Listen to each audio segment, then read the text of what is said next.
Have you ever had a true horror story happen to you? I'd love to hear about it in the comments down below. And if you like this episode, be sure to check out my podcast. New episodes premiere every Wednesday. You can find the podcast anywhere you listen to podcasts. I was reading through the comments section of the last episode and saw a ton of people asking me to do an episode on Uncanny Valley. If you aren't familiar with Uncanny Valley, it's a phenomenon that basically says that when something looks almost human, but not quite, it ends up giving us the heebie-jeebies. Think of like robots or wax models or CGI characters that look realistic but not quite. There's something off-putting about them, which is the whole point of Uncanny Valley. Anyways, Reddit user Less Than Zero shared this story. It reminds me of a movie I watched recently, although this story is way more disturbing. It was a rare summer weekend. Quiet, golden, and unforgettable. I was 17 and still living in my childhood home. My parents had left me alone for the first time in living memory.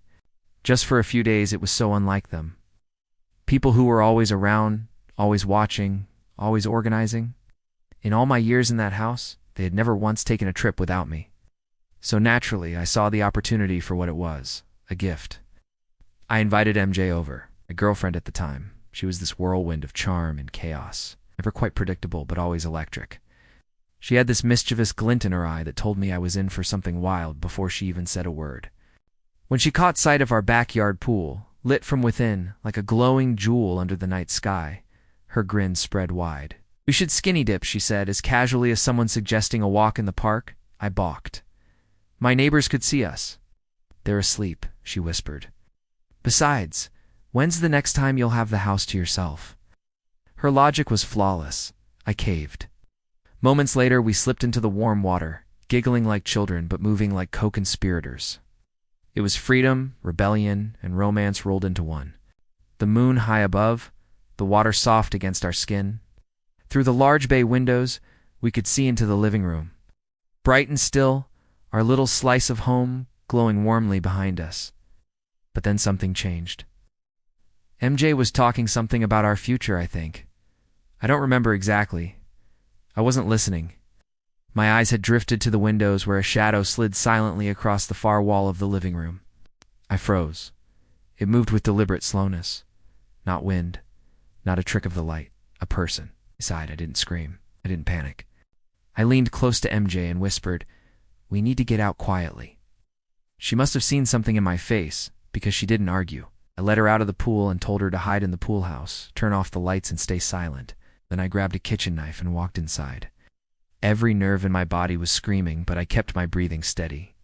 The house was eerily still too still. But there were signs. A chair pulled out slightly from the dining room table. A picture frame crooked on the wall. Coffee mug on the counter I hadn't used. Nothing a thief would bother with. This was different. More personal. I moved room by room, checking everything. No open doors. No broken windows. Nothing that explained how someone got a door out. The police arrived quickly when I finally called. They found no evidence. No forced entry. No footprints. Nothing. But the worst part came later. Around 4:00 a.m., I woke to creaking floorboards above my room. Real, slow footsteps. Someone was still in the house. Still moving. Still watching. I grabbed the phone and dialed 911, but the line was dead. I ran to the front door. Whoever it was had vanished. The next morning, we found all our kitchen knives were missing. Not cash, not laptops, not expensive electronics, just the knives. That felt like a message. This whole story gives me the willies. I know that feeling of being 17 and invincible and thinking nothing bad could ever happen to you. I also get the whole sneaking around your parents' house vibe. I did that a lot when I was younger. Whenever my parents went out of town, I would invite my friends over, and we'd have parties.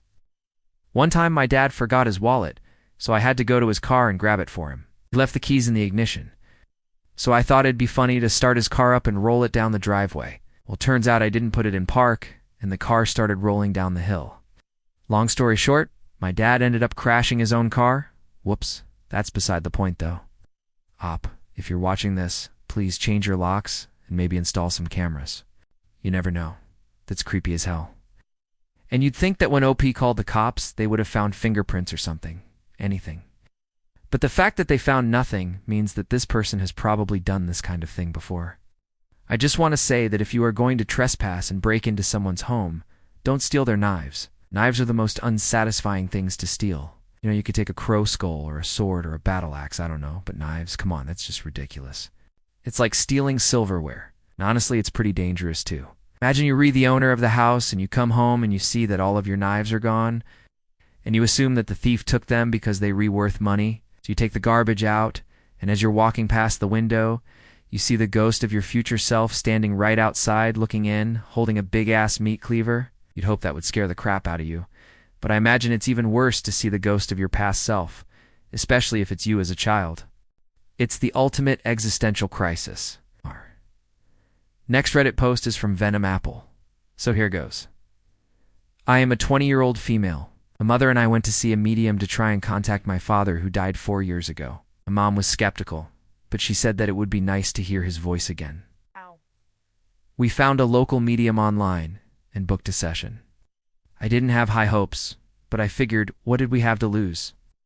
We met the woman at her office, and she led us into a conference room with a table and chairs in the middle. She told us to sit in a circle with her, and then she started asking questions, but none of them made any sense.